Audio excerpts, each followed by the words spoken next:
TST 2016. This is interviews, music reviews, and more. This is The Hodder Show. What's up, listeners? We are rolling audio here today on episode 354 of The Hodder Show. I hope you're doing absolutely fantastic, and thank you so very much for tuning in to today's Halloween special. Now, things are obviously a little different here today. I'm in a bit of a different mood. I'm kind of setting the tone for what we're going to be discussing here today, as I'm not normally this, I'm not going to say mellow, but, I'm sitting in a dark room right now. I've got just a couple of candles actually lighting up my area as I record this, because it is, of course, Halloween. And I want to thank everybody for checking out last week's episode of the show, a Halloween special in which I shared the 6 most recent episodes of my Patreon exclusive podcast, The Tapes of Trepidation, which is a horror narration podcast. I hope that you guys enjoyed getting a look at what my patrons do receive. I had a ton of fun sharing that with you all. I have way too much fun doing the Tapes of Trepidation, and I cannot wait to release the next few things that I have ready for the Tapes of Trepidation, because my patrons are actually going to be getting a bonus episode this month. They already got one, technically 2, because it was a double feature, but they are also going to get a special exclusive Halloween themed episode, and I cannot wait to drop that. Now, we do have a couple other things coming up to next week for the Hodder Show Halloween special, but here today I want to do an official episode and talk with you guys about something that I haven't discussed in a very long time. It's something I have kind of how can I put this? I've kind of not buried it isn't the right word, but I talk about it here and there, but I don't really sit down and think about it a lot. And that is my personal experience with the paranormal and ghosts and so forth, specifically the ghosts of gigs music. So, here today, we are going to be revisiting my experience working at Gigs Music, which is the music store I used to work at. We're going to talk about the apparent history of the building, which I discovered once I started working there. The types of ghosts or spirits, if you will, that generally you encounter. And then I'm going to start sharing my personal experiences. So if that sounds like fun, stick around. I hope that you guys are excited to hear about this. This is something I haven't talked about in a while. I did cover this before many years ago, but I am a very different person now. And I see the world very differently than I did at that point. And I hope that I'm able to bring some new perspective on some of these experiences that I had. So stay tuned for that. We're going to jump in because we're going to take a quick second to hear a word from the sponsors who are helping the Hodder Show grow. All right. So for those of you who are not aware, I used to work at a music store, and this music store was called Gigs Music. It was located in Bowmanville, Ontario, Canada. And I worked there from 2013 to 2015. It was a wonderful experience. I had so much fun with my time there. And I actually got to meet a lot of really awesome people that I just am so glad I still have in my life. I look back very fondly on my time there, and I do talk about Gigs Music all the time. It comes up in interviews a lot because a lot of musicians that I speak with who are, longtime friends of mine, I actually met during my time at Gigs Music. So that hopefully kind of puts things into perspective a little bit. It was a wonderful experience. Obviously, it was a dream job of mine, and it's something that I do miss, obviously, quite a bit because it was a dream job, but I'm so thankful that I got to do that. And the only thing that was kind of not so fun about working at Gigs Music. There's two things. Obviously, goes without saying. Sometimes dealing with customers could be a little interesting. However, the main thing was that Gigs Music, 77 King Street West in Bowmanville, is 150% haunted. Now, I know what you may be thinking. Really, TJ, you believe in that stuff? Well, let me tell you. I never used to. I was someone who didn't believe in any of that kind of stuff. I was very much what I like to say is a logical thinking person, and I didn't worry about that kind of stuff. I always thought it was bull hunky, and I always had to keep an open mind, but I didn't believe in it. I really didn't. I just didn't think it was plausible. I didn't think it was in reality. You know, people write stories about ghosts and there's movies about ghosts and things of that nature. And it was just never something I really believed in. So when I started working at the store, I was not a believer of any of that kind of stuff. And now I am 100% a believer. I have seen things, I have heard things, I have experienced things that you cannot tell me is based in science and reality. I can't. And it's freaky, but that is the reality that I now find myself in. So when I started working at the store, there was myself, my boss, Rob, who was going to come up in the story a few times. And then also Steve, who unfortunately Steve actually passed away last year. So rest in peace, Steve. To my knowledge, Steve never had any encounters or anything of that nature in the store. But when we started renovating the store, I actually unfortunately was not around for a lot of the renovation because I actually got really sick right around that time. I was sick for like 2 or 3 months. I was literally like, basically in and out of the hospital. I was really sick. And so I missed a lot of the renovations. But during the renovations, I was told stories that there would be these weird situations that would happen where, they would like hear weird noises coming from the basement and they wouldn't be able to figure out what it was, to the point where they thought that they were like animals or something down there, but they never were able to find anything. They said there were times where they would know that they would turn off all the lights when they'd leave at night. They'd come in the next day and the lights would be on, things of that nature. But they never really thought anything of it. And both of them were very, Steve and Rob are, kind of rough, tough guys, So, sorry guys, as you can tell, I'm still dealing with this weird voice thing. So I apologize in advance. I'm going to do my best to not hack and cough and so forth, but it is very tricky. So they didn't really think anything of it. But at some point during this time period, someone from the town came by and informed them a little bit of history behind the building. That it was, a very historic downtown portion. And the building was very old. That whole downtown area, in that area of King Street West there, is very old. If you're from Bowmanville listening to this, you know what I'm talking about. And the second you walked into the building, you could tell its age. You could feel it. When you walk in like a really old place and you can just feel like, wow, this place has some history.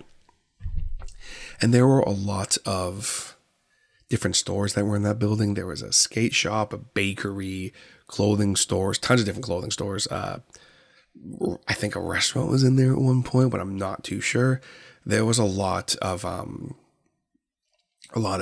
businesses that were in there. And then at some point, someone mentioned to them that apparently it used to be a crematorium. Now, for those of you who are not familiar with what a crematorium is, a crematorium is basically where they used to take dead bodies and would burn them into ashes and then send the ashes away, or they would throw the ashes away if people didn't want them. Obviously, it's not really something that's a thing anymore, but apparently way, way, way, way back in the day, the building used to be a crematorium. Let's keep that in mind as we move forward here. I never believed that. I always thought that was just silly, but it was a fun story. You know, you'd have people come in and they'd be asking about the building, and it's like, oh yeah, it used to be a crematorium. Ooh, you know. And so we always played that up, and we kind of had fun with it. And after a while, I was able to return to, well, not return, but kind of make my own appearance at gigs. And the second I walked in that building for the first time, I had this weird feeling, and I didn't know it at the time, but I think it was a feeling that was like, I knew something more was going on here, if that makes any sense. I walked in and immediately, it wasn't like a cold feeling. It wasn't like an uncomfortable feeling. It was just like, oh, okay, like something's here. It was almost like, the way I would equate it to, was almost like, you know, when you're expecting someone and you're like waiting for them to come over or something, or you're waiting to be picked up by somebody. It was almost like that feeling. It was almost like I knew that there was someone who was in the building or was going to be coming to the building, like almost at all times. And because it was a retail store, maybe that had something to do with it. I don't know. But I got that feeling the second I walked in there.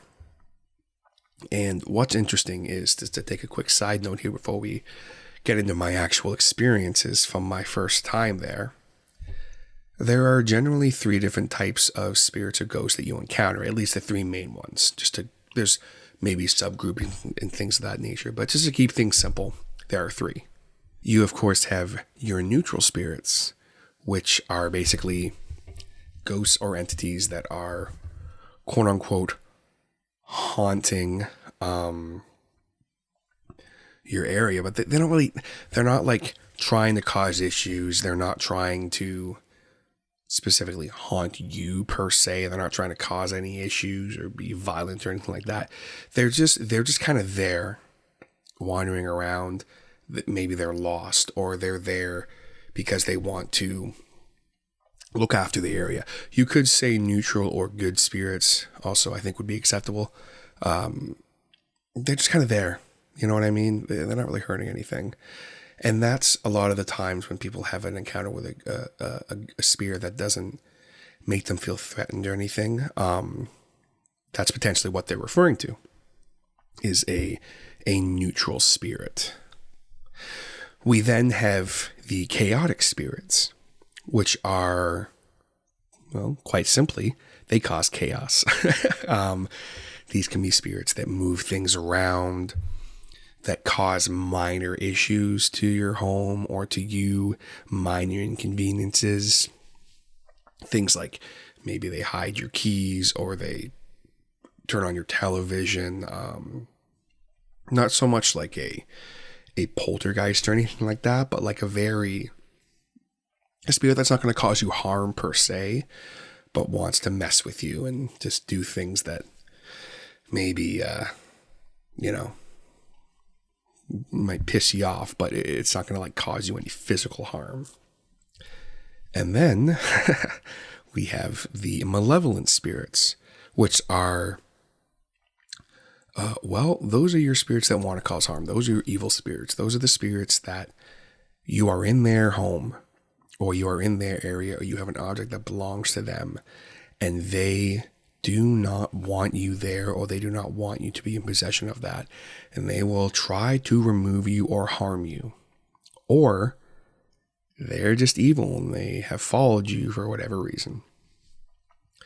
Those are kind of the main 3 that you come into contact with, and it can be pretty intense, obviously, when you encounter a chaotic or a malevolent spirit. In my situation, I don't feel that there weren't any full neutral spirits that I dealt with. Possibly one that I will talk about a little later. But it was kind of one of those things where it was like, I got the feeling that pretty much all the spirits I dealt with were either chaotic or unfortunately, they were malevolent for whatever reason, or maybe I misunderstood them. But that's what I was dealing with. And again, before I jump into this, I just want to stress I'm sitting here totally stone sober. I'm not someone who likes to, expand my mind, bro, or anything like that. I am not necessarily a religious person. I am not someone who is into a lot of that kind of stuff. And I never believed in any kind of spirits or ghosts until I had these situations happen to me. If you were here, I'd be looking you right in the eye and telling you these stories. Because yes, they are stories. And I am going to try and present them in as much of a entertaining and interesting way as possible. But the fact remains that all these are based in reality. Things that I saw, things that I experienced. Some of them, could my eyes have been playing tricks on me? Maybe, but I don't think so. Could I have scared myself so badly that my brain made something up and I saw it? Maybe. But there are a couple of encounters I had for sure that I personally feel that to this day I cannot explain. And it's been, 2014, 2015 was when I had my share of most of them, mainly 2014. So it's been, 8 years. And still to this day, I there's a couple of things that happened to me that I just cannot figure out for the life of me. And it freaks me out to this day. It really, truly does. And that's why I want to revisit this now as I'm a little older.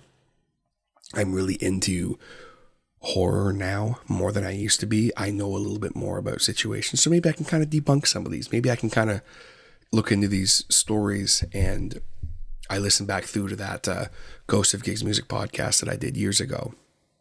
And I was like, you know what, maybe some of these I can add some more context to, or maybe I can debunk them. So that's what we're going to do. We're going to jump in here and I'm going to talk a little bit about the ghosts of gigs music.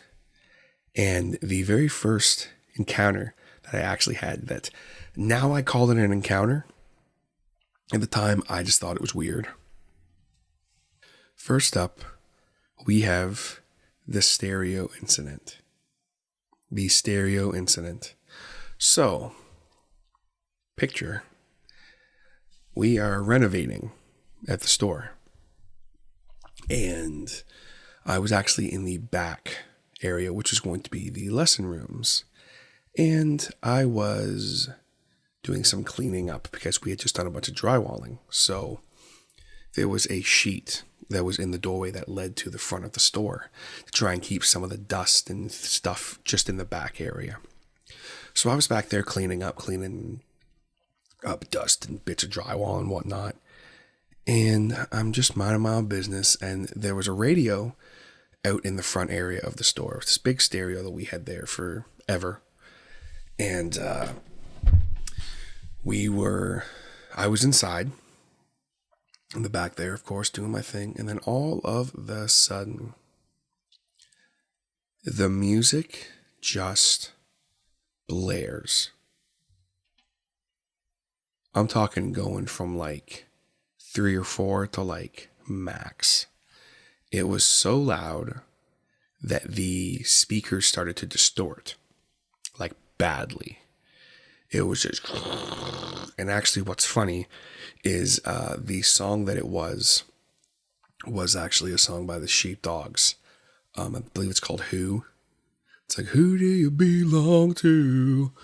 And what's kind of hilarious is I wasn't a huge fan of the Sheepdogs, which is totally relevant to this story, but I just thought it was funny because I could never remember what the song was. And then the other day that song came on the radio and I was like, oh my God, this is the song that was playing. And I know that because there's like a guitar riff right after the chorus. And at the beginning of the song, I took down, and it was so loud. And then when the vocals came in, it was just like completely distorted. And I thought that it was funny that I remembered that. But so I yell out front, oh, do you like the song?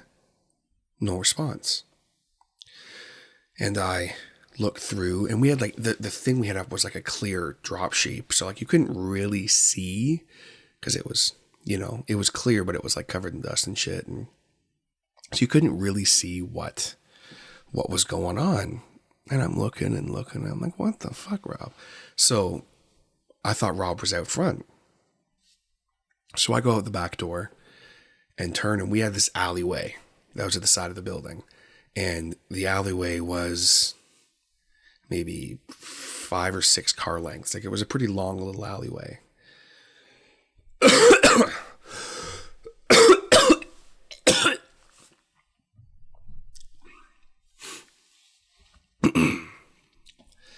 And I came out of the building and turned down the alleyway and immediately ran into Rob. And it was like, holy shit. When I opened the door, you could hear the song from outside. That's how loud it was. And he's standing there and he's smoking a cigarette. And he says, oh, do you like the song or something? Jeez. And I was like, what are you talking about? Like, I thought you turned it up. Like, do you like the song? And he was like, no, man, I've been out here smoking. And I looked at his cigarette. And he was like almost done his cigarette. Which means he had been outside for at least a couple of minutes. And this happened within the span of like 30 seconds or so. I immediately went outside. So I'm looking at him and he's like, what? I'm like, someone just turned the radio up. Like ridiculously loud. He's like, that wasn't you? I said, no, the drop sheet's still up. So we both look at each other and we're like, yo, someone is inside. And we're like, oh shit. So we start running to the front of the building to go in the front door. Because he was like, well, I locked the door. Like, no one should be in there. What the hell? So we thought maybe someone had just gotten in and was messing with us or whatever. But we were also like, who the hell entered our store without a key? So we, we run inside, swing the door open. And it was so loud, the stereo at the front of the store, that it was just like, you couldn't even hear yourself think it was so loud. Like it was a full stereo system that we had, obviously, right? So I run over, turn the stereo down, and we're both just looking at each other like, what the hell? Like, what is going on here? And we look around and we look, and there was just some very fine drywall dust on the floor. And that day, the both of us had walked in. We went around this thing we had set up by the stereo. So we didn't have any footprints leading to the stereo from the front door. Because it was like you walked in, turned right, and the counter was right there, and then the stereo was right there too. So we had went basically straight through and around the counter. And so there were no footprints leading right to the stereo, except for the ones I had just made.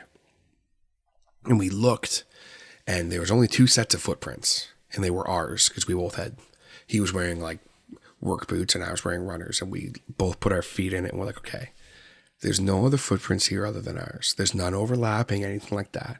It is just our footprints. And the stereo just turned up on its own. Now, at the time, we both kind of looked at each other and just laughed, and we're like, oh man, like, oh, that's weird.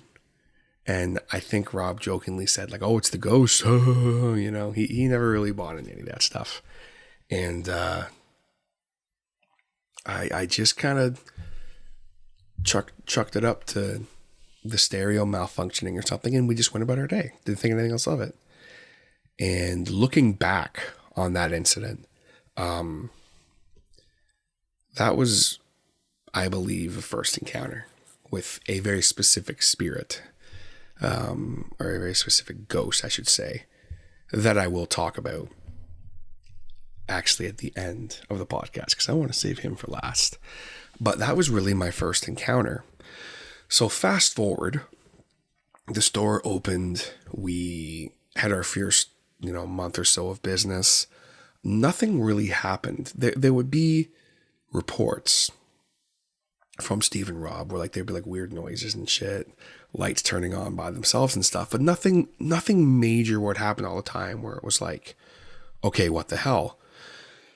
And then I started working alone on Saturdays. That was my shift when I started. I worked every Saturday, 10 to 4. And I didn't really experience anything for my first 2 weekends. And then my third weekend, where I was working alone, I worked a couple shifts with Rob, and then I worked one shift where he like left halfway through the day. The second shift I was on my own. Third shift, fully on my own 100%. Doing my thing. Dream job. I'm working on guitars and stuff like that. What's not to like? So with the store, we had this motion sensor beeper. So when you would open the door and walk in, the beeper would go off. Anytime that door opened, the beeper would go off. Without fail, every single time, unless the power was out for some reason. It was hardwired in. There was no battery or anything. So long as the power was working, that beeper went off.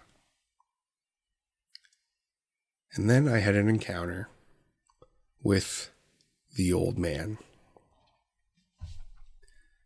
I'm working my third Saturday on my own, and I was working on a guitar. And now the way it worked when you walked into Gigs Music, there was a counter right to your right when you walked in. There was like a glass counter. It had some guitar pedals in it and stuff like that. And then directly to the right of that, there was a workbench. And that was the bench that you would usually find me at. I'd be there working on a guitar or just kind of doing inventory or looking over the lesson books or whatever. That's where I spend a lot of my time, was at that bench. So at this particular time, I was working on a guitar, and I actually had another guitar that I was working on at the same time. So directly behind the bench, there was like this like lip stage thing. We call it the mini stage. And we had it set up with carpet and stuff. So every once in a while, I'd also have a guitar laying on that with the mat and stuff, and I would work on another one there. So if I was working on two at once, didn't happen a lot, but once in a while I would do that. So this particular day, I had two guitars on the go, and I had my back turned to the door and the rest of the store. I'm doing my thing, la la la la la, and I turned around and was face to face with an elderly gentleman. And guys, I just about fainted. He scared me so badly because the beeper didn't go off. I didn't hear the door open. I didn't even hear this man walk in. He was silent. So when I turned around, made eye contact with him, I seriously almost fainted. And he was smiling. He was like, "Oh my goodness, I'm so sorry. I didn't mean to scare you." And luckily I recovered quickly. And was like, "Oh, hey, yeah, no problem. I just didn't hear our beeper go off." He was like, "Oh, that's strange." Like, yeah, I said, "I hope you haven't been standing there long." He said, No. I said, "Only a few seconds. I just walked up to the counter. I didn't want to startle you by saying anything." Which is kind of funny looking back, because if he had walked in and said something, I would have been like, "Oh, hey, how are you?" You know? So we began having a conversation, this gentleman and I, and he informs me that he's not a musician or anything, but he considers himself a bit of a amateur historian. And he's always made it his mission to come into new businesses that come into the area here on King Street and just kind of welcome them and just be like, "Hey, how you doing?" And, you know, talk a little bit about the building if they so choose to hear about it. So I was like, "Oh, okay, cool. You know, like, you guys know me. I like to talk to everybody, and I'll sit and talk to you for hours if you let me. You know, that's just kind of my thing. I've always enjoyed, obviously, as you guys very well know." So me and this gentleman start talking while I'm working on these guitars. Nothing of significance in the beginning. He's just telling me about some of the businesses he remembers being here and things of that nature, and a little bit of history about the area. Nothing worth going into. This was maybe over the span of 5-10 minutes that we were having this conversation. Maybe closer to 5 minutes that we were talking at this point. And as we're talking, this gentleman is very friendly. He's very warm, you know, very respectful, looks me in the eye, all that kind of stuff, you know. a really nice older gentleman. And as we begin to kind of wind down the conversation, he mentioned something to me about, did you hear about the odd history with this building? Something of that nature. And I said, oh, are you referring to it being a crematorium? And he said, yes. And I chuckled. And I said, oh, yeah, I heard that story. And in this moment, the second that those words leave my lips, this man goes from smiling at me, being very friendly, to immediately stone-faced. The most serious look I've ever had seen on anyone's face. And he looks me right in the eye, and he says, it's not a story. It's true. And I immediately felt very uncomfortable. To this day, I still feel uncomfortable thinking about it. The way his face went from a nice big warm smile to just not angry, but just plain stone-faced. And he said, it's not a story, it's true. And I looked at him, I said, oh, really? Okay. And he starts going into detail about this crematorium, how it used to, the lower level of the building is where they, would burn the bodies and so forth. And he starts going into detail about how the basement is laid out. And he says, the crawl space, we had this crawl space. And I said, yeah. He says, well, that used to be set up this way and blah, blah, blah. And in the back area there, that's where they used to actually have the little, I don't know what you call it. It's not an oven, but like a little thing for burning the bodies. And I was kind of like, oh, okay. Didn't think anything really of it. To be honest, I was pretty creeped out. Mainly because as he's telling me all this, he's very just kind of not getting angry, but very serious. And at this moment, I notice his skin's starting to get a little pale. And I was like, okay, And he's telling me all this. And I said to him, oh, have you been in the basement recently? And he looks at me and he says something that I didn't think anything of it at the time, but I think about it all the time now. This man looks me in the eye and says, no, not in this lifetime. And then he kind of chuckled. And I chalked that up to just an old man saying, And now I'm not so sure. Something to ponder, I guess, as I finish off my story here. And so he's telling me about all this. And as he's telling me, he's getting pale and kind of clammy. And he's starting to kind of just look like he's almost in pain. And it gets to the point where I say to this gentleman, sir, are you okay? Like you're getting pale and stuff. And he kind of goes, he says, oh yeah, I'm okay. I'm fine.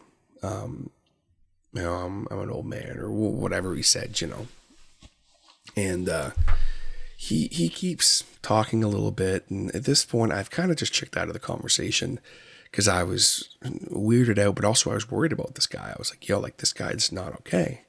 So I had my cell phone pulled out and I had 911 dialed, mainly because I was going to call him an ambulance because I was like, this guy does not look okay. We had a couple of homes near us and I thought maybe, should this guy be out on his own? Like physically, mentally, he seemed very sharp, but just physically, I was like, I don't know anymore, which is not nice of me to assume that. Obviously I understand, but I was worried about his well-being.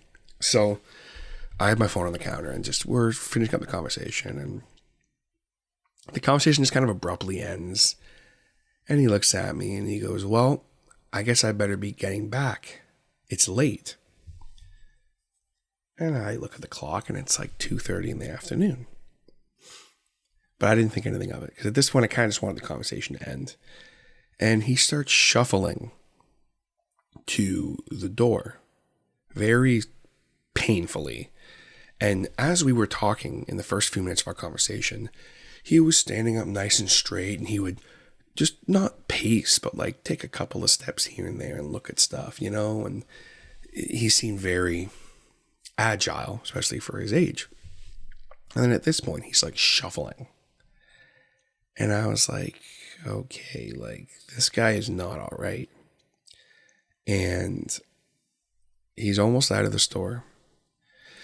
And we had this rail thing by the front door, and he stops and he leans on the rail and he looks at me. And I looked at him and I said, "Sir, are you sure you're okay? Is there someone I can call for you?" I'm like, "You do not look well. Like, I'm worried about your safety. I'm going to call someone for you." And he goes, No, I'm fine. I promise. I'm okay. And he just looks at me and he says, "Good luck with the building. You're going to need it." And he kind of just chuckled and smiled and walked out the door. Beeper didn't go off when he walked out. I thought that was strange, but I figured it was malfunctioning. And I watched. We had these great big 3 like windows. So I could see you from when you walked out the door to the alley. I could see you. And then once you got into the alley, I could look on the cameras and see you because we had a camera in the alleyway. I stood there for a few seconds and just went, nope, something's not right. I don't want to let this guy go. I want to call an ambulance for him. So I run up from behind the counter just as he's like going past the last window into the alleyway or down the street, which is all a big open wide street. So I go grab my phone. I'm running out the door. I swing the door open and the beeper goes off. And I just about have a heart attack because it scares me half to death. And I looked up at it and I went, well, fuck, okay, I guess the beeper's working. I go outside and he's gone. I mean, gone. Like, no sign of him.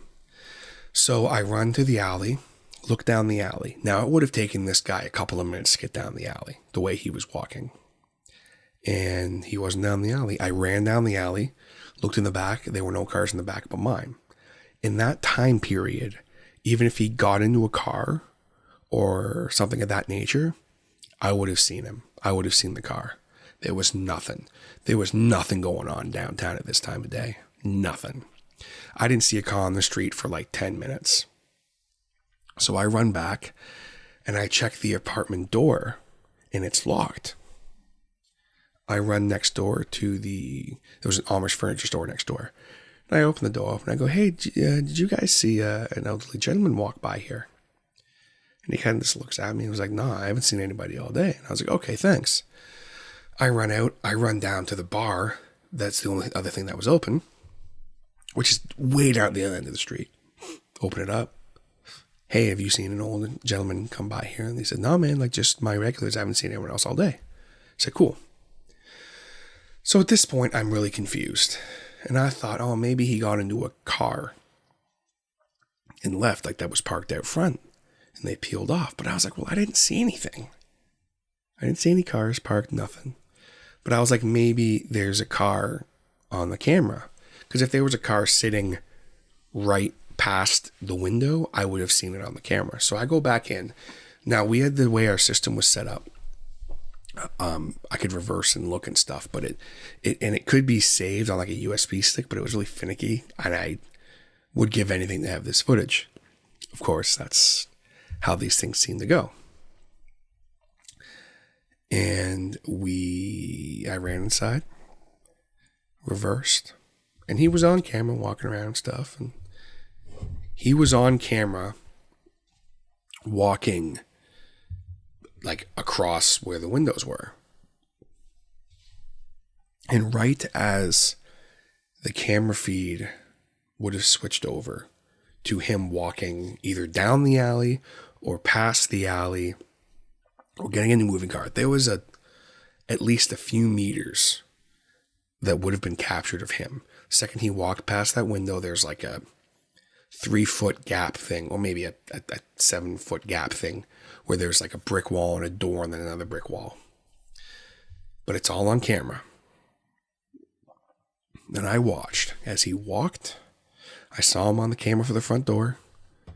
Through the window, he walked, got out of view of that, and he was gone.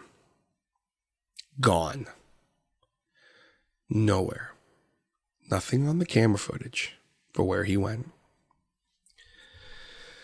And I pondered this for a few minutes and rechecked the footage and got to the point where I ended up going upstairs and seeing what tenants were home. And it's like, does anyone, if you had any company over or anything? And they're like, no. Like, I just said, yeah, there was an elderly gentleman down here, or like walking around that I think he needs help. And they're like, oh, no, like we haven't seen anybody. There's only 2 of them home. So I was like, okay. And I just didn't really think anything of it. Thought it was weird.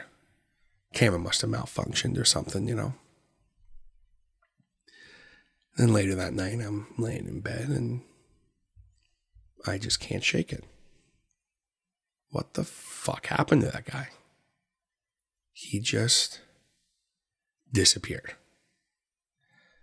Again, I stress, I am a logical thinking person. I want to believe he got into a car that was parked in the alleyway and that car peeled out and he was gone. But in that span of 30 seconds, maybe a minute, I would have seen something, or it would have been captured on the camera. Because the camera was working. I went out and checked. Nothing. Now, for my own peace and well-being, I have determined in my mind that I was talking to a neutral spirit. And I don't know. In my mind, I can't logically explain it any other way. Saying that to myself has brought me some kind of, at that moment, it brought me peace in that, because it bothered me a lot. Because I also felt like, well, I should have done more, you know? But I don't think I could have done anything. I'm not even sure that was a real human being. I don't know. Could I have made that whole thing up in my head? I don't know.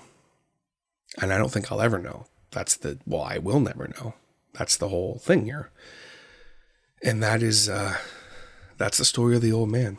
We now move to the more, I say interesting stories, but, you know, the old man's pretty interesting too. These are my encounters with the ghosts that were in the basement of Gigs Music. If you came into Gigs Music between the time we were open to the time we closed, if you hung around enough, at some point, either Rob or myself would tell you about the haunted basement. For God's sakes, at Halloween, we made it an attraction. We told people, our basement's haunted, come check it out. And we actually had a amateur paranormal investigator come in one time. It was like, yeah, my friend said you guys' basement's haunted. You mind if I take a look around? And this guy went down there. He was down there for, like 40 seconds to a minute. He came up and just went, nope. I went, nothing, eh? He goes, I won't check. I went, what do you mean? He goes, no, not feeling it, no. And I was like, well, what does that mean? And he just kind of was like, I don't feel safe checking. And I was like, okay. I think I forgot to mention that on the Ghosted Gigs Music, but we did have that guy come in one time. Only once, though. Because I invited him back. I said, do you want to come during the day? He just, nope, I'm good. He said, just no bueno, not feeling it. And at that point, I hadn't had any encounters. However, one day, I was downstairs and I was working on something down there. And at this point, I had a co-op student working with me. And this is when I was working there myself. It was when I started working there full time. And I was downstairs doing whatever the hell I was doing, looking for something or whatever.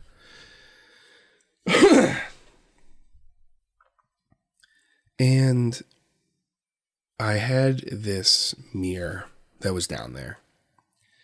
And I had it sitting on the shelf. It was this old mirror. It wasn't anything special. It's like an old plastic mirror. And I was walking by it. And I looked in the mirror. And for a brief second, I saw the face of a man. It was only for a second. And it was very defined look. He had a big beard, kind of a plain looking face, some straggly hair, and that was it. And I, first time, didn't think anything of it, you know? And the second time that I saw him, he was looking forward in the mirror. Just both times I saw him, first two times, he was just looking forward in the mirror. He wasn't looking at me, and he was just looking forward. The third time that I saw him, he was looking at me. Like when my eyes looked at that mirror, his eyes were looking at me. There is no way anyone will ever tell me otherwise. He was looking at me. And I full on just ran. I got the fuck out of there. Because in that moment, he looked angry. And I just left. And the final time that I saw the bearded man, I was actually, I talked about the crawl space. So we had this little crawl space that led to like this bigger room that had like a boiler room. It's kind of a weird setup. You had to literally be on your hands and knees to get to it.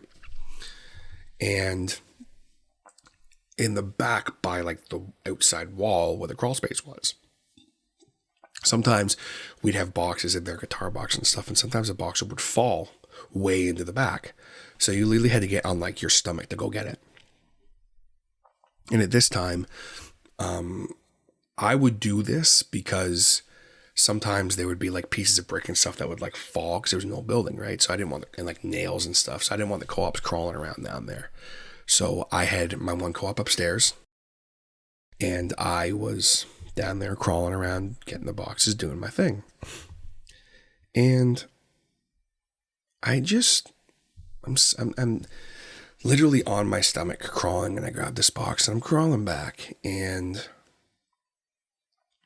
I feel this presence, and I just was like, you know how you feel someone is like in the room with you, looking at you or whatever. I felt that 100%.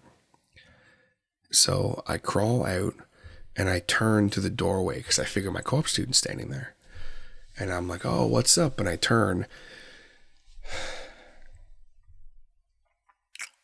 And all I see is this man standing there. And again, he was only there for a second or two. Right in the doorway, right and standing in the light. As clearly as I can see this microphone, standing there looking right at me. And he was angry. And I looked at him. He looked at me. And I went to go speak, blinked, and he was gone. But in that moment, I felt so unsafe. I had goosebumps. The hair in the back of my neck was standing up. I felt ill. I ran up those fucking stairs, slammed the door, and just was done down there for a few days. And to this day, I think maybe maybe what I saw was not a person. Maybe it was a manifestation of my overactive imagination, which I do have. But what I can't explain is that feeling. I have never in my life felt like that before. And I've only felt like that one other time since. And I'm going to get to that in a minute. That feeling of just, I am in immediate danger and need to leave this area. All my skin is covered in goosebumps. All the hair in my body is standing up. I felt sick to my stomach. It was fear in its most basic level. Like primal fear, primal level.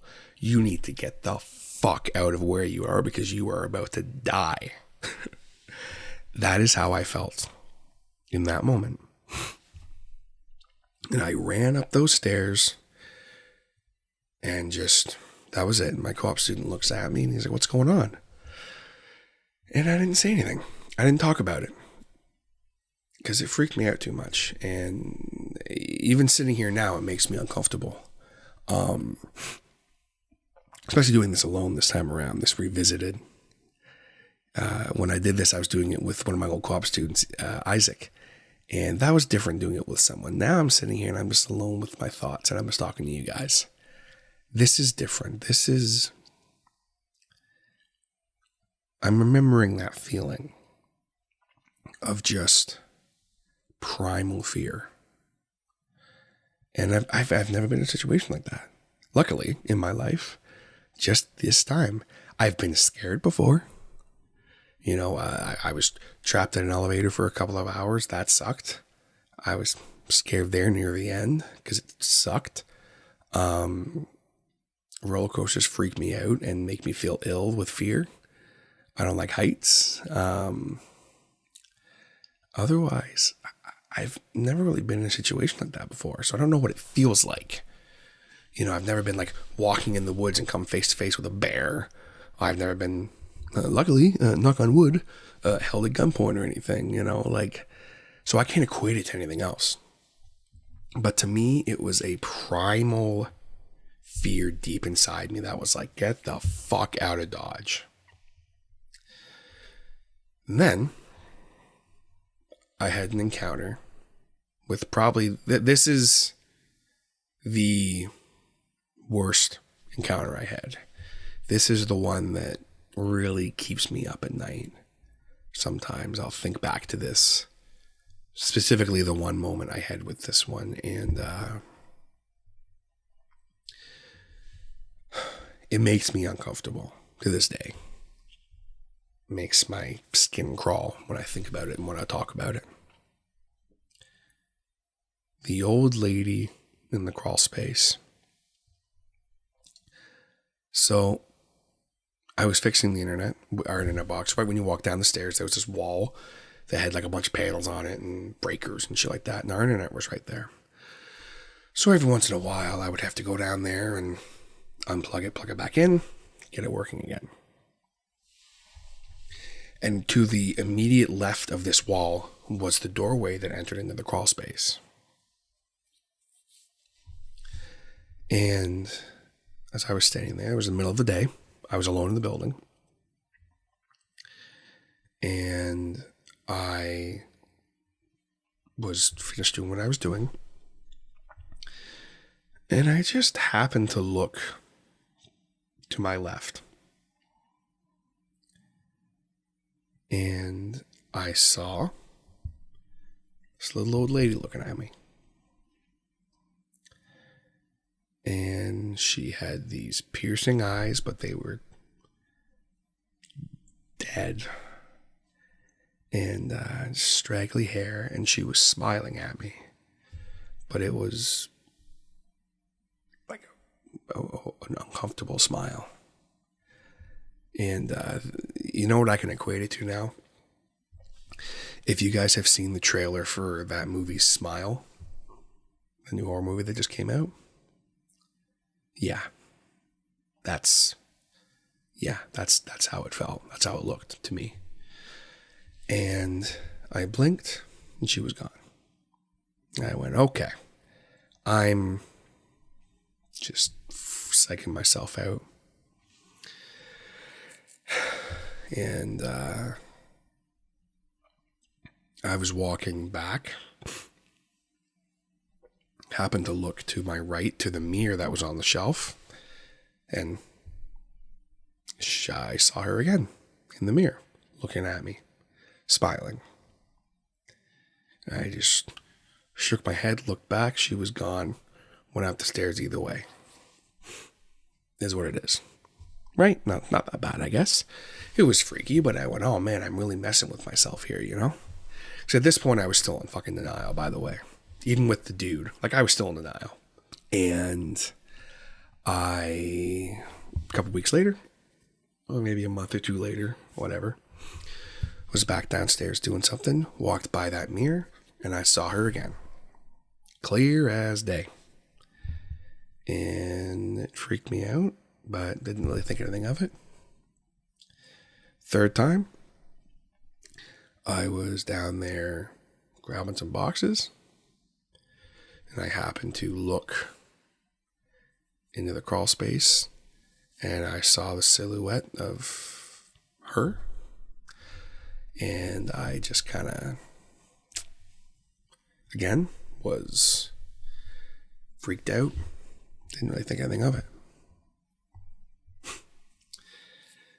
Now, let me reiterate this next part by saying that I'm not very fucking intelligent sometimes. And at this point, I started to get curious about it, right? I was seeing these things, and I was sure that what I was seeing wasn't real. I was sure that what I was seeing wasn't real and was my mind playing tricks on me. But I wanted to test myself to see if these were things my mind was creating because I was bored or distracted, or if I could basically manifest it myself. You've heard me say a lot on this podcast around Halloween and stuff like that. If you go looking for paranormal and ghosts and demons and things of that nature, you're gonna fucking find them. And I say that because I have experience with it. I reiterate before I tell this part, I am not someone who believed any of this shit beforehand. And I am not someone who expands my minds with drugs or anything like that. You know, I might do the occasional edible, but this was long before all that. It was late one evening after we had some lessons, and there was only myself and one other teacher in the school, music school at the time. Well, Geeks Music in our lesson area. He was chilling in the back there, finishing up. And I went downstairs to, I don't remember what I was doing. It's irrelevant. And I was looking into the crawl space, and I didn't see anything. I looked and I saw the mirror. And for some reason, I'm really fucking smart. I decided to pick up the mirror, turn my back to the crawl space, and hold the mirror up. Did it once? Nothing. Did it twice? Nothing. And on the third time, I saw that little old lady. It's clear as day. As clear as I'm looking at this microphone right now. And she was looking at me. And she smiled, and we made eye contact in the mirror. And that primal fear that I talked about, just deep down, hit me again, like worse than before. Just something said to me, dude, get the fuck out of where you are because you are about to die. So I drop the mirror and I start walking towards the stairs. I'm maybe a couple meters away. But as I'm walking, I look back down at the mirror and I see like the bottom side of her face, meaning she is behind me, following me. And I start fucking running. And I felt the air moving behind me. Like, you know, when you're walking and there's someone behind you and you can feel it. I felt the fucking air move behind me. And the second my foot hit that stair, I took 1-2 steps and something grabbed my shirt. Sorry, I'm not crying. I'm like stuffy, but I am getting a little fucking, yeah, this is a lot to go back to this. It felt like my shirt was snagged on a fucking nail. Like hard. You know, when you're walking and just your shirt just goes and it like stops you dead in your tracks. That's what it felt like. And I start pulling, thinking my shirt actually just got caught on a nail. And I look back and the little old lady's standing there. And she's reaching out. And I didn't see her hand on my shirt or what was holding my shirt. But I saw her. She was smiling and looking at me. And I saw her hand was kind of extended. And I started fucking screaming so goddamn loud. And so much that my voice was going hoarse. And I started I have never been more afraid in my entire fucking life. Again, that primal fear. I immediately wanted to vomit. And I just started screaming. And I got free and ran upstairs. Slammed the door shut. Ran to the other side of the store, which we had a big store. And I was the whole time like screaming until I kind of got out of the doorway and I slammed the door and then I stopped kind of like screaming because I was like screaming like, what the fuck, oh my God, like just incoherently screaming. And I'm literally standing on the other side of the door, the other side of the store, excuse me. And we had this like office that was literally on the other side of the store. I opened the door, ran in there, and I was sitting in the chair we had, like the little desk we had in there. And I was sitting on the chair, like just hyperventilating. I thought I was going to be sick. I literally grabbed the garbage can and thought I was going to be sick. And the teacher who's in the back comes running over and is like, whoa, like what's going on? Oh my God, like what are you doing? Like thinking I'm joking around. And he takes one look at me. And I look up at him and he sees me there basically hyperventilating like with this garbage can at my feet. And he's like, are you all right? And I just looked at him and just was like, yeah. And we didn't discuss it ever again. And it took me a very long time to come to terms with this, what I experienced. And I truly 100% believe, and you will never be able to tell me otherwise, that I had an encounter with a malevolent spirit. I don't know why. I don't know to what end. I don't know why I was chosen. I guess because I was the only one who was there. Maybe I'm susceptible to such things because I started to believe. Was it all in my head? I genuinely do not believe so. Because I know what I fucking saw. And I know what I experienced. More so, I know what I felt. looking back on it, it's very uncomfortable. Looking back on it and thinking about that feeling right now, it's literally giving me like a pit in my stomach. I didn't encounter the malevolent spirit, and no one will ever be able to tell me otherwise. And then we have the last spirit that I encountered in the basement of Gigs Music. The Sushing Lady. Stupid name, I know, but I have to tell this story because she was the last one I encountered. And it was interesting. So, this was right near the time we were closing. And I was downstairs backing some stuff up. And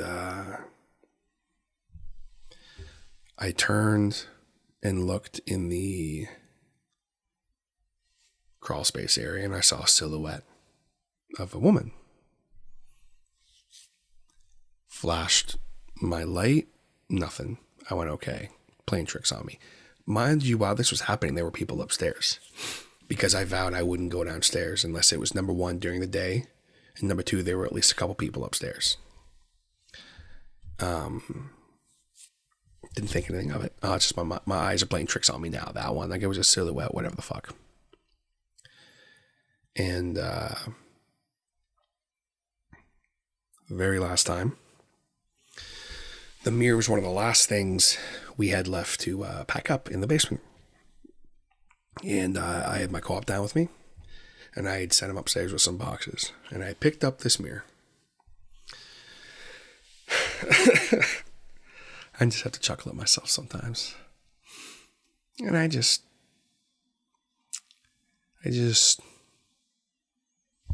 lifted up the mirror and held it up, looking into the crawl space. Now, at this point, the mirror was broken, obviously. But it was still, like, intact. There was a nice big crack in it, but it was still intact. And in the mirror, I saw a woman. And she looked totally normal. And I didn't immediately feel anything. And I just was looking at her. She was looking at me, and I went to go say something, because at this point I was okay. There are spirits down here. I tried to communicate with them before, which I did forget to mention. I did try and talk to them, but nothing ever came of it. And I went to go say something to this spirit, or what I thought was a spirit. And I went to go say something, and as I literally went to go open my mouth, she very quickly lifted her finger up to her lips and went, shh. And as she did that, I ran up those fucking stairs so goddamn quick. Faster than I've ever moved. I didn't have that primal fear. I didn't have that instinct that time. But I just... No. What are you? What's going on? And then what's interesting is, this is one I think about a lot. Because as much as the bearded man and the old lady freaked me the fuck out, especially the old lady, obviously, this one makes me think sometimes. Like, what was the spirit's intention? I don't know. And because I didn't explore more, obviously, I don't know. But that was the last encounter I had with the ghosts in the basement of Gigs Music.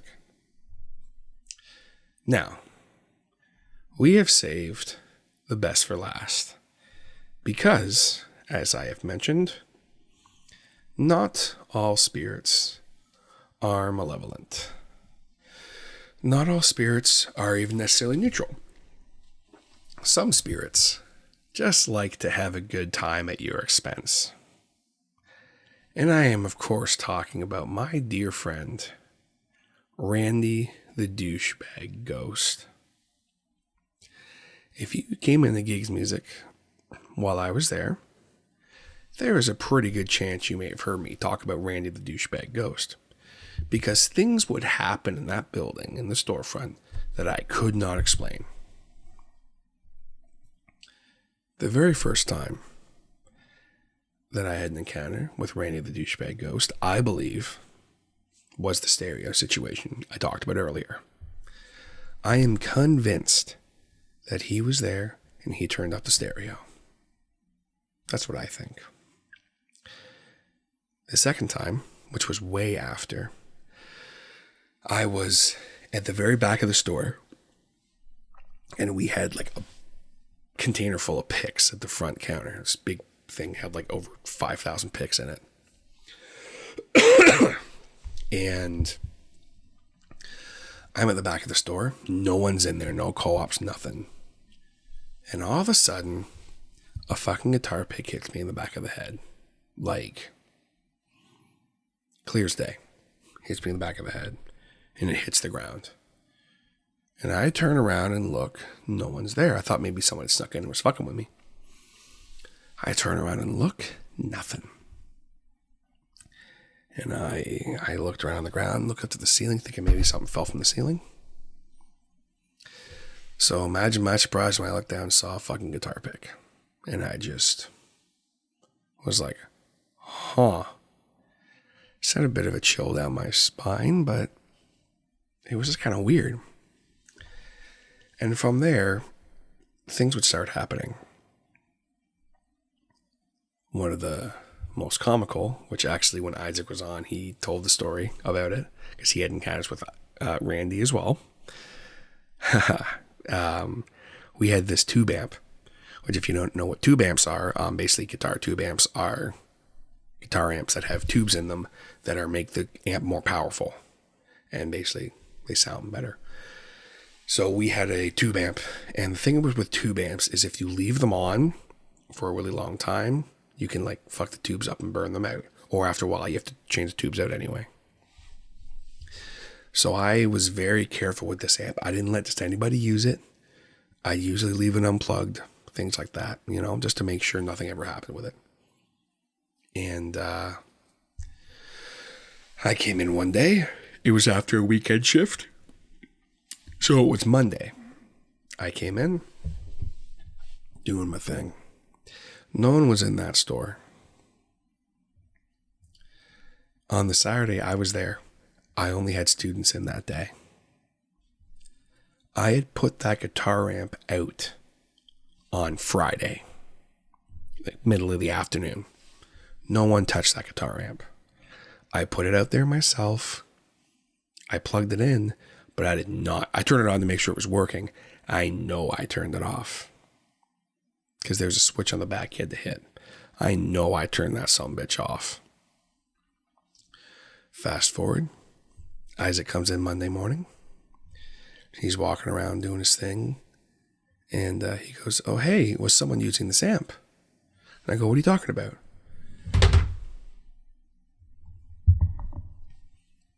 He's walking around doing this thing. And he goes, hey, did someone use this amp? I said, what are you talking about? What amp? He goes, the tube amp. It's on. And I was like, nah, no one used it. So I look, and sure enough, fucking thing's on. And I was furious because I just went, no, I know I turned it off. To this day, I swear to you guys, I know I turned that fucking amp off. And thus started the situations where amps would be randomly turned on for no reason. Things would be unplugged. You'd be in the middle of vacuuming, and all of a sudden your cord would just go flying out of the outlet. Which at first I thought was because the outlets weren't, like, sometimes you'll plug something into an outlet and it'll just like fall out. It's like the cord's fucked. But it wasn't that. It was a brand new vacuum. And I thought it was maybe someone fucking with me. Nope. Because it happened. I watched it happen once. Isaac plugged the fucking vacuum in, went into the back to vacuum, and I'm standing there looking at the cord, and all of a sudden the thing just flew out and was off. And as these things started happening, it was a very interesting situation because I started to get really mad at these things happening. But what pushed me over the edge was one day I was doing what was my least favorite thing to do in the store, which was doing inventory for the guitar picks. Now, I know what you're thinking. You're going to inventory guitar picks. Yes, because we are a smaller store. Every cent counts. I want to know how many guitar picks we have, how many we sold, blah, blah, blah, blah, blah. So we had this case of over 3,000 guitar picks. And where we had this case, it was, you had to like lift up the lid to get to the picks. And we had it on this counter where there was lips on either side of the counter, like little things. So in order to get the pick case off that counter, you had to lift it. If you slid it one way or the other, it would hit the slip and wouldn't go anywhere unless you physically lifted it and tipped it over, or you lifted it up. It was that way by design so that the pick thing didn't accidentally fall off. So I just inventoried the picks and I put it on the counter, made sure it was perfectly centered, because I did it once where I had it on the lip by accident and I touched it and it went flying and they went all over the floor and it sucked. I did that once when I was really new and I never did it again. It's a mistake you don't make twice. So I put the pick case down, went about my business. I'm on the other side of the store. And all of a sudden, I hear that dreaded sound.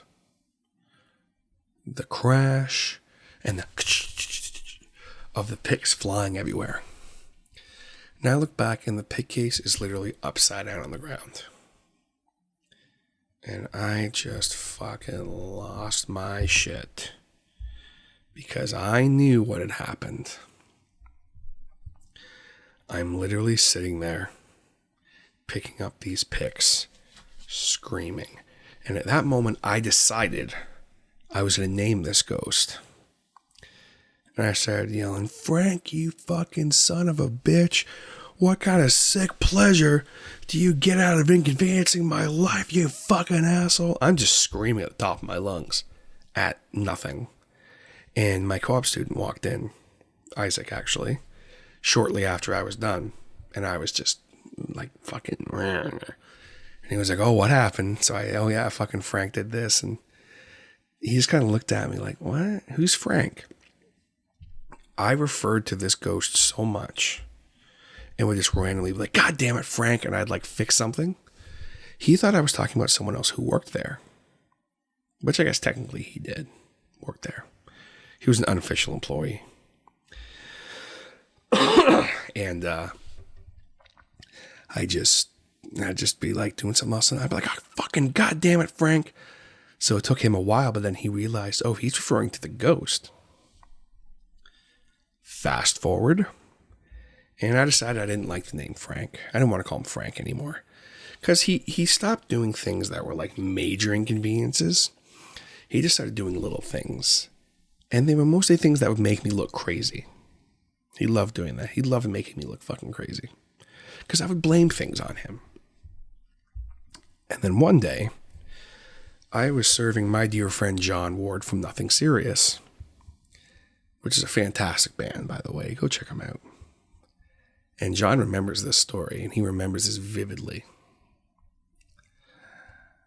I was looking at him over the counter, and behind me was the guitar string rack thing. And the way this worked, to get your guitar strings, you had to literally, like, push the thing in and lift them out.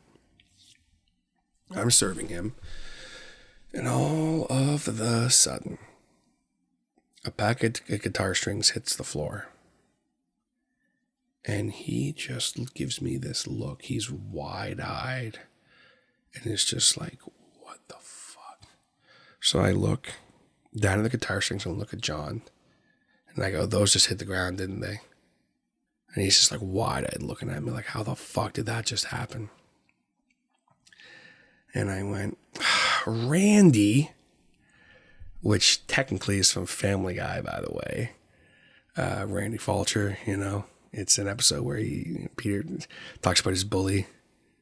"My book reports on the giving tree." Randy pulls down his pants. "Randy." Peter's at the urinal peeing. All of a sudden, Randy pulls his pants up. Randy! It's great. But I knew John was a big Family Guy fan. So in that moment, instead of starting to cuss at Frank, I kind of made it a comical thing. And he chuckled, but he kind of looked at me like, what the fuck? And I didn't know John at the time that well. But later on, after a couple of months of him coming in, I told him about Randy. And I said, yeah, he's the ghost. And he was like, dude, are you serious? And I was like, I've never been more serious in my life. And I said, he's not evil or anything. He's just kind of a douchebag. And he was like, oh, he's Randy the douchebag ghost. And that was how the legend of Randy the douchebag ghost was born. And I could sit here all night telling you Randy the douchebag ghost stories, but those are a few of my favorites from my dear friend Randy the douchebag ghost. And I was convinced Randy followed me to my other job at the plaza. Since then, haven't had any experiences with Randy or any paranormal experiences since. Which I'm not against, by the way. I don't want to have any more experiences. I'm good. But, yeah. Those are the ghosts of gigs music revisited here today on The Harder Show for this Halloween special. And I hope that you enjoyed me bringing up some paranormal trauma from my fucking life because, yeah, fuck that. Definitely never want to go through that ever again if I can help it. And I want to thank you so much for tuning in. Be sure to hit that subscribe button, leave a like, leave a comment, and let me know if you've had any paranormal experiences. I would love to hear about them. And before I go, of course, I want to take a second to give a humongous shout out to my Patreon supporters, my hotheads. We, of course, have the OG hothead, Mr. Scott D. We have the Grey Rooms podcast. We have Wolf Delta Pi, also known as Tanner Wood. We have Ronan Komori, also known as Mo. Both of those two you can find in my Discord, by the way, which you should join and check out. We have Eric Phones, who is also in my Discord. Check him out. We have Arthur Unk, head writer of the Grey Rooms podcast. Arthur's also in my Discord, so come hang out with us. Big shouts to all them. And we, of course, have Mike Quintero of Mike's Mystery Mansion. Mike, thanks for all the support, brother. I appreciate you. And if you would like a little shout out like that at the end of every single episode of The Harder Show, consider joining The Harder Show Patreon. On top of getting little shout outs and access to my private servers on Discord and stuff like that, you will also get access to what is one of my favorite things in the world, the Tapes of Trepidation horror narration podcast that I do exclusively on my Patreon. Last week, I broke my rule of exclusiveness on the Patreon and ended up sharing the 6 most recent episodes with everybody to give you guys a little taste of what they get. Mainly because I had no voice, couldn't release a podcast, but I wanted to do something because it's Halloween and it's my favorite time of year. So I wanted to get some content going, as this is another kind of Halloween special type thing with the Ghost of Gigs music here. And I have so much fun doing the Tapes of Trepidation, and I got a lot of really good feedback from some people that were like, man, like, I didn't expect that out of you, and I have a lot of fun doing it, and that's something in the future you'll definitely see me continue to do. I got something coming up next week I'm really, really excited about. I already hyped it up last week, so I'm going to tell you I have some family-friendly stories for Halloween that I'm going to do. I'm hoping my voice is 100% in the next couple of days. 100%. It's pretty much there, but just so I can maybe do some different voices and stuff. I don't have my full range back yet, but I'm hoping I can get to that point because I've got a few, I think I've got about 10 classic family-friendly ghost stories. Now, when I say family-friendly, I mean like there's no swearing or major gore or anything like that. Some of them are still pretty creepy. And then, of course, I also have some classic urban legends, so stay tuned for that. And then I have a massive crossover project that I don't want to talk about yet.